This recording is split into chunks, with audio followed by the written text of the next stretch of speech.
Okay, YouTube, so I haven't done a video in a while, but I wanted to get this out. This is how I make my Orgone. I've been making Orgone for about 5 or 6 years.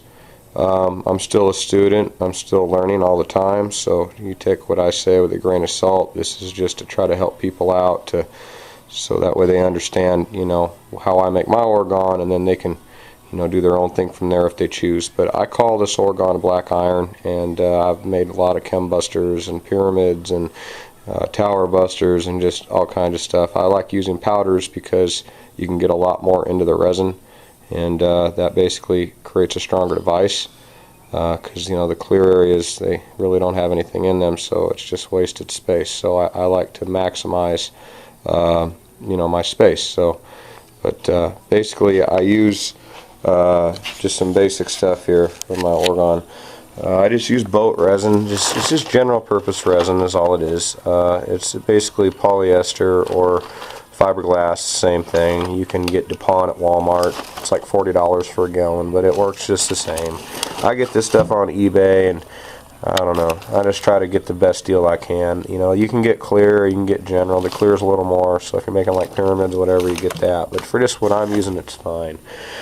So basically right here is what we use. So this is the finished product right here. This is a Black Iron Tower Buster, and basically today we're going to make a brick.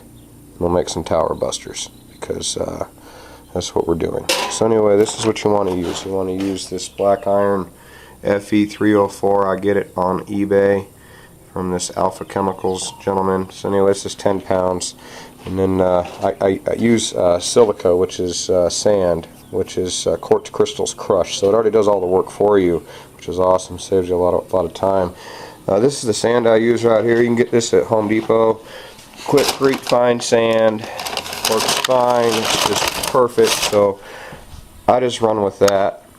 So basically, I'm going to set this down, and then I'm going to do what I do. That looks pretty good right there.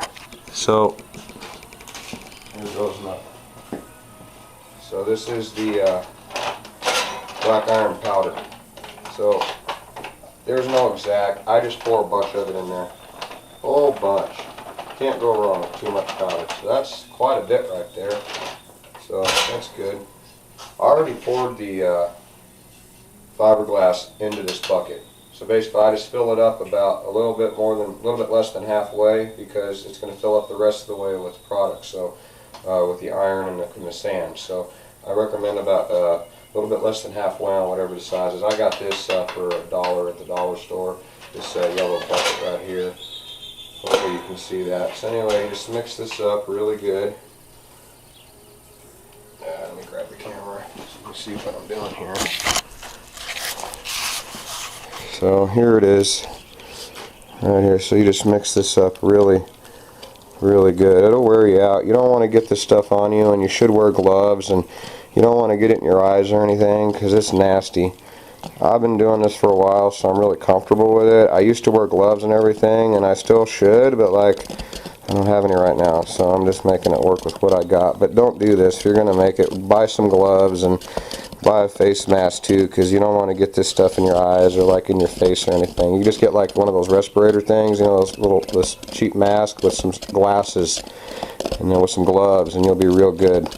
So anyway, that looks pretty good right there. So all that iron powder is all mixed up. So then I'm going to basically pour this in, this sand right here. I just put it in here and you mix that in.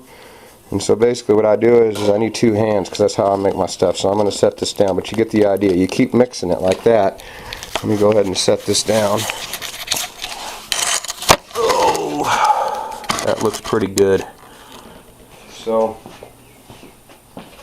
I just keep mixing this, pouring this in at the same time, just like that. Now I'm kind of like in a hurry, because time goes by like a bullet. So I just like speeding the process up. So you're supposed to use like 1 or 2% hardener. So, well, if you use too much, it hardens way too fast. But if you don't use enough, then it won't ever harden at all. And your product will basically just smell forever. And the idea is you want to put just the right amount. So basically what I do is I've been doing it a while, but I do this. You have your coating right here. Like it's going to look like that. Basically I just put this in until I got a light coating on the top. Just a real light coating. That's plenty right there. That's way more than enough actually. But I always like to go a little heavy with the hardener, because if you don't, then it won't harden. So we'll set that right there. So I like to mix the hardener in as I'm mixing in this. That way I'm not doing double the work. We don't have a lot of time left on that memory card. Less than 5 minutes, so that's one of the other reasons. So anyway, I mix this in until it starts to look like concrete. Like a concrete mix. We want it nice and thick. So I'll keep pouring it in and mixing at the same time.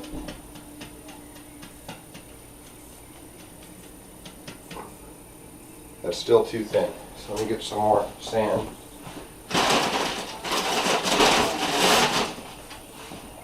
So there's some more sand, so I'll keep mixing it.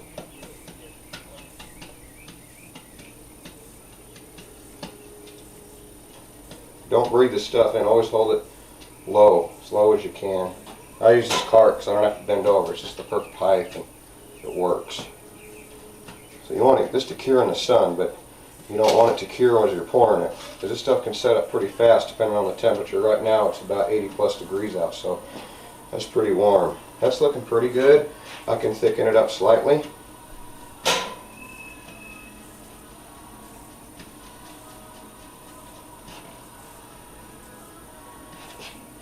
That's real good right there. So this is what you're looking for right here.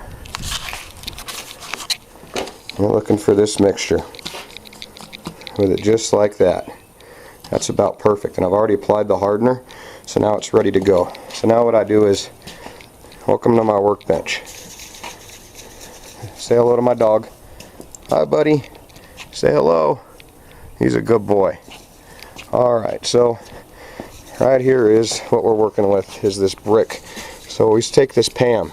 Works awesome. The reason we're going to put this is because without the PAM you're going to have razor sharp edges when it comes out. And you're going to have to file it with a file or it'll cut your hand. Or you can just spray some PAM in there and then basically pour that out. Let it sit for just a minute. You don't want to go too heavy with the oil because then it's going to mess up the way your brick looks. So there's just like a fine amount. And what I do is let it sit for a minute, all the bubbles and everything will break down. And then you can let the oil come to a spot right on the corner like that. Just hold it. And then, thank God for grass, right? Awesome. Okay. So now what I do is I take this bucket right here that's ready of stuff and just pour it in there. So that's about where we want right there. So let me set the camera down 1 minute. Oh, and I know this ain't the greatest perspective, but you can get the point. So I like to scrape off my little tool here. This here is to pour this bucket into this smaller thing, and then you can work with it. So first, I'll take the bucket, pour it directly in the pan.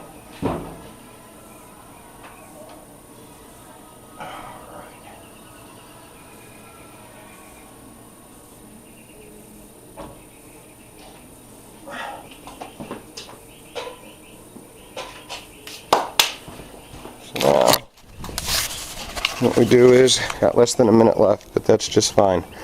Put this in direct sunlight, or it's as even as possible, and I like to shake it real good so it levels it out. It looks good and level as possible, and that's about where you're going to get it. It's about right there. And you just shake it, let it settle, and then that's it. And then what you do is just let that sit in the sunlight for a few hours. I recommend a day, and then just pop it out, and that's it. It'll have nice corners, and just wash it with soap and water, and voila. And today's a beautiful day. The sun's just coming down beautifully, so that works. And then what you do here is you take this bucket and we pour this into here, and then you can put that into the smaller things.